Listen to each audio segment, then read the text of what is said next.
చెమీన్ వాళ్ళారా బాగున్నారా? మరొక వచనం ధ్యానించుకుందాం. వారు ప్రభువును సేవించుచు ఉపవాసం చేయుచుండగా పరిశుద్ధాత్మ, నేను బర్నబాను సౌలును పిలిచిన పని కొరకు వారిని నాకు ప్రత్యేకపరచుదని వారితో చెప్పాను. అపొస్తలుల కార్యములు 13:2. పౌలును బర్నబాను అపొస్తలుని ఎలా పిలుస్తారు? అపొస్తలులు అనగా దేవుని పరిచర్య నిమిత్తము తండ్రి అయిన దేవుడు, కుమారుడైన యేసుక్రీస్తు ప్రభు మరియు పరిశుద్ధాత్మ ద్వారా పంపబడిన వారు.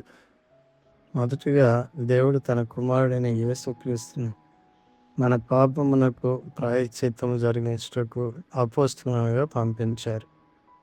ఇందువలన పరలోక సంబంధమైన పిలుపులో పాలు పొందిన పరిశుద్ధ సహోదరులారా, మనము ఒప్పుకొనిన దానికి అపొస్తలులను ప్రధాన యాజకుడైన యేసు మీద లక్ష్యం ఉంచుడి. హెబ్రీ 3:1.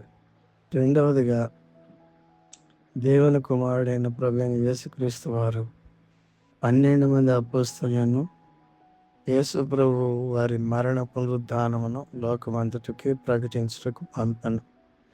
మరియు మూడవదిగా, పరిశుద్ధాత్మ దేవుడు పౌలును బర్నబాను స్థానిక సంఘములను స్థాపించుటకు పంపించారు. అపొస్తలులైన బర్నబాయు, పౌలును ఈ సంగతి విని తమ వస్త్రములు చించుకొని సమూహములోనికి చొరబడి అపొస్తలుల కార్యములు 14:14. ఇప్పుడు మిగిలిన వారందరూ సువార్తికులు, కాపరులు మరియు వాక్యోపదేశకులు. దేవుడు మీ అందరినీ దీవించి మీకు ఇచ్చిన పరిచర్యలో దేవుడు మిమ్మల్ని వాడుకొనుగాక. ఆమేన్.